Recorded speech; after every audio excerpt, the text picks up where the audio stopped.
जय श्री कृष्ण।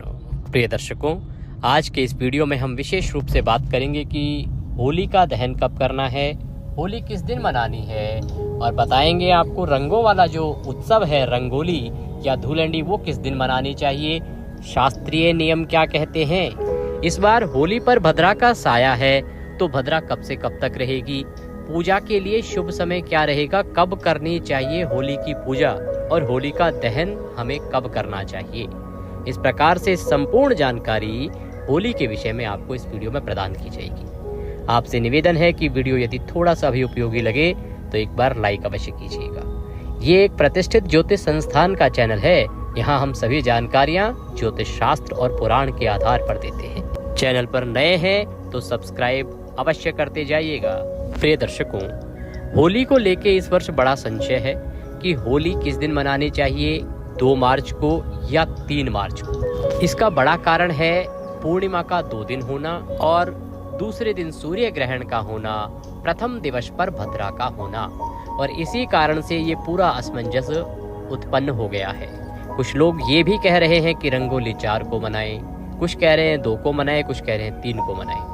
तो आइए शास्त्रीय नियम क्या कहते हैं, पुराण क्या कहते हैं, होली का दहन और पूजन को लेके उनके विषय में एक बार मैं आपके साथ चर्चा करता हूँ। प्रिय दर्शकों, शास्त्र कहते हैं कि होली का दहन फाल्गुन मास की पूर्णिमा में किया जाना चाहिए।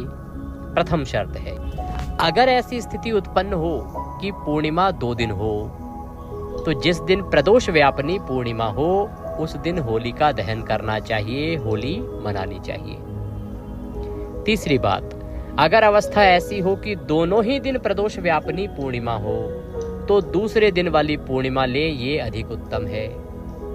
और होली का दहन भद्रा रहित काल में किया जाना चाहिए। अगर भद्रा रहित काल ना मिले तो भद्रा पुच्छ में कर सकते हैं। ये मूल सिद्धांत हैं जो शास्त्रों में लिखे हैं होलिका के विषय में कि होली का दहन हमें करना कब चाहिए। इसी के आधार पर हम समझते हैं कि इस वर्ष जो स्थिति उत्पन्न हुई है तो कौन सा नियम उस पर लागू होगा। इसके लिए आवश्यक है कि ये जाना जाए कि इस वर्ष पूर्णिमा तिथि समाप्त कब हो रही है, प्रदोष काल में कब रहेगी। तो प्रिय दर्शकों, इस वर्ष 2026 में पूर्णिमा तिथि की शुरुआत हो रही है 2 मार्च की शाम को 5:55 पर और इसका समापन होगा 3 मार्च को शाम को 5:07 पर। तो होलिका दहन के लिए प्रथम शर्त पूर्णिमा है, दूसरी महत्वपूर्ण शर्त है प्रदोष व्यापनी पूर्णिमा होनी चाहिए। तो प्रदोष व्यापनी पूर्णिमा कब है इस वर्ष? देखिए, प्रथम दिन पर जब 5:55 पर पूर्णिमा आ रही है तो इस दिन प्रदोष व्यापनी पूर्णिमा है कि इस दिन प्रदोष काल में पूर्णिमा रहेगी। अब 3 तारीख की बात करते हैं। 3 तारीख को सूर्य के मुख से पूर्णिमा है जो उदया तिथि मान के अनुसार पूर्णिमा मानी जाएगी, परंतु सायंकाल की अगर बात करें, प्रदोष काल जो होलिका दहन के लिए महत्वपूर्ण होता है, उस समय पर पूर्णिमा नहीं होगी। 5:07 पर ही ये समाप्त हो जाएगी, जो कि प्रदोष काल से पहले का समय है। तो नियम के आधार पर होली का दहन केवल 2 तारीख को ही किया जा सकता है। अब दूसरी शर्त आती है भद्रा, कि भद्रा रहित काल ही होना चाहिए। तो भद्रा कब से कब तक है, किस दिन है? भद्रा की शुरुआत पूर्णिमा के साथ ही हो रही है। 5:55 पर ही भद्रा भी आरंभ हो जाएगी और ये समाप्त होगी सुबह 5:30 बजे। ऐसे में प्रश्न उठता है कि भद्रा में अब कैसे दहन किया जाए। तो यहाँ पर आप भद्रा पुच्छ का नियम अप्लाई करेंगे। भद्रा पुच्छ का समय क्या है? भद्रा पुच्छ से ही शुरू हो रही है, इसीलिए जो होलिका दहन के लिए उत्तम समय मिल रहा है 2 मार्च को, वो मिल रहा है 6 बजे से और 8:15 बजे के बीच में। इस समय में आप होलिका दहन कर सकते हैं, उत्तम है, क्योंकि प्रदोष काल का समय है और प्रदोष व्यापनी पूर्णिमा में प्रदोष काल में सर्वोत्तम मुहूर्त कहा गया है दहन के लिए। तो होलिका का तो निर्णय हो गया कि होलिका दहन आपको 2 तारीख को करना चाहिए। समय मैंने दहन का बता दिया। पूजा की बात करते हैं। पूजा भी आप 5:55 के बाद करेंगे तो अधिक उत्तम रहेगा, अन्यथा होली की पूजा 12 बजे के बाद भी की जा सकती है।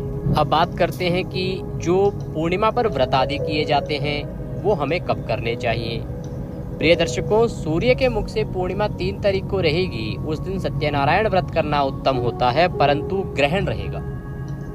ग्रहण में पूजा पाठ आदि वर्जित है। और चंद्र उदय जो व्रत होता है, चंद्रमा को अर्घ देके जो पूर्णिमा का व्रत किया जाता है, वो 2 को ही करना होगा, क्योंकि 3 तारीख को चंद्रमा का उदय पूर्णिमा में नहीं है। तो ऐसी अवस्था में आपको पूर्णिमा 2 तारीख को ही मनानी चाहिए, 2 मार्च को ही मनानी चाहिए। और जो 3 को करना चाहते हैं, उन्हें 8 बजे से पहले पहले सत्यनारायण भगवान का पूजन आदि करना होगा। उसके बाद ग्रहण का सूतक लग जाएगा। सूतक का समय सभी राज्यों में अलग अलग है। यहाँ तक कि इस वर्ष बहुत सारे ऐसे भी राज्य हैं जहाँ ये ग्रहण और सूतक लगेगा ही नहीं। अगर जानना चाहते हैं तो कमेंट बॉक्स में लिख के पूछ लीजिएगा कि किस किस राज्य में कब सूतक लगेगा और क्या रहेगा ग्रहण का समय।